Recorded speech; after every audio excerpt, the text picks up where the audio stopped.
সকালে মানালির পরিবেশ অপূর্ব থাকে, সেটা আগের ভিডিওয় উল্লেখিত আছে। তাই সকাল 5:30-এর সময় উঠে তৈরি হয়ে 6টার সময় বেরিয়ে পড়লাম।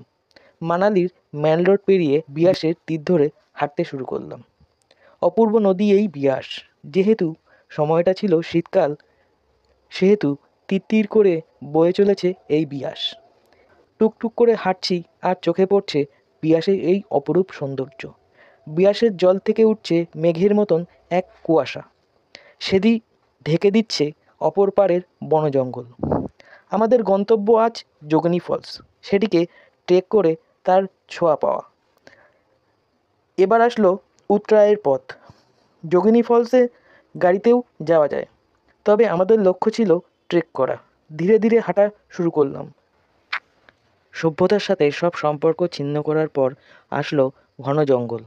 ভুলে গেছি বলতে, এখানে বশিষ্ঠের একটা মন্দির আছে। সেটি দেখে আবার হাঁটতে শুরু করলাম। তবে বশিষ্ঠ মন্দির পর্যন্ত জনমানুষ আছে এবং যথেষ্ট খাওয়া দাওয়ার দোকানও পাবেন। আপনি মন্দিরটি পেরিয়ে আরও 3 কিলোমিটার গেলে তবে যোগিনী ফলসের দেখা পাবেন। লোককথা অনুযায়ী এটি একসময় ইন্দ্রদেবের কন্যা যোগিনীর স্নান করার স্থান ছিল। অত উচ্চতা থেকে পড়া জল যেন পলকে বরফে রূপান্তরিত হচ্ছে। আমরা বাড়ি থেকে খাবার নিয়ে গিয়েছিলাম। মনোরম ওক পাইনের ছায়ায় বসে আমরা এটিকে খেলাম। যেতে মোটামুটি 1 ঘন্টা সময় লাগলো। এটির দূরত্ব 3 কিমি 700 মিটারের মতন বশিষ্ঠ মন্দির থেকে।